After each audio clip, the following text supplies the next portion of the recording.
নমস্কার বন্ধুরা, কৃষ্ণমণি চ্যানেলে আপনাদেরকে অনেক অনেক স্বাগত। খুব সুন্দর একটি রেসিপি নিয়ে চলে এসেছি।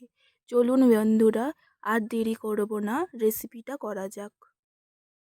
একটা ছোট্ট টিফিন নিয়েছি, টিফিনটাতে তেল ব্রাশ করে নিয়েছি। তারপর 3টে ডিম ফাটিয়ে নেব। ডিম ফাটানো হয়ে গিয়েছে, এবার দিয়ে দেব কাঁচা লঙ্কা কুচি, বড় একটা পেঁয়াজ কুচিয়ে ভেজে নিয়েছি, পেঁয়াজটাই দিয়ে দেব। পেঁয়াজটা ভেজেই দিতে হবে, না হলে গন্ধ করবে আর খেতে পারবেন না। আপনারাও পেঁয়াজটা ভেজেই নেবেন। এবার পরিমাণ মতো লবণ দিয়ে দেব। ছোট স্পুনের 1 টেবিল স্পুন লঙ্কা গুঁড়ো দিয়ে দেব। দিয়ে ভালো করে মিক্সড করতে হবে। হালকা মিক্সড হয়ে গিয়েছে, এবার দিয়ে দেব সরষের তেল। সরষের তেলটা একটু বেশি করেই দিতে হবে। দিয়ে ভালো করে মিক্সড করে নিতে হবে।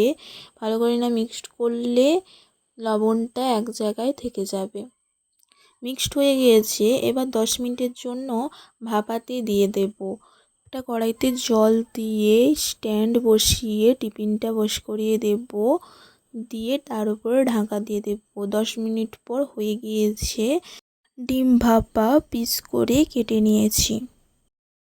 এবার একটি কড়াই নিয়ে নিব, তাতে তেল দিয়ে ডিমগুলো এপাশ ওপাশ করে লাল করে ভেজে নিতে হবে। ভাজা হয়ে গিয়েছে, তারপর সেই কড়াইটিতেই তেল দিয়ে পেঁয়াজগুলো দিয়ে দেব।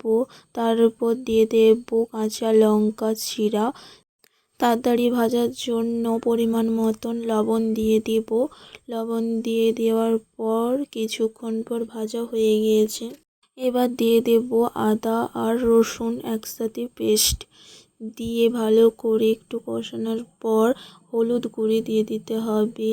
দিয়ে লাল লঙ্কার গুঁড়ি দিয়ে দেব 1 টেবিল স্পুন করে ছোট স্পুনের। আর দিয়ে দেব ধনে গুঁড়ি আর জিরা গুঁড়ি ছোট স্পুনের 1 টেবিল স্পুন করে দিয়ে দেব। দিয়ে হালকা জল দিয়ে ভালো করে মশলাটা ভেজে নিতে হবে, যতক্ষণ না মশলা থেকে তেল বেরিয়ে আসছে। দেখুন কত সুন্দর কালার এসেছে, আর হালকা হালকা করে তেলও ছেড়ে দিচ্ছে মশলা থেকে। আর কিছুক্ষণ মশলাটা ভেজে নিলেই হয়ে যাবে। মশলা ভাজা হয়ে গিয়েছে, এবার দিয়ে দেব ডিম পিসগুলো। দিয়ে দেওয়া হয়ে গিয়েছে, এবার পরিমাণ মতন লবণ দিয়ে কিছুক্ষণ ফোটানোর পরই হয়ে গিয়েছে। এই রকমভাবে আপনারাও বাড়িতে বানিয়ে খাবেন আর আমাকে কমেন্ট করে জানাবেন খুব সুন্দর এবং টেস্টি হয়েছে। আবার একটি কোনো নতুন রেসিপি নিয়ে আসবো বন্ধুরা। বাই।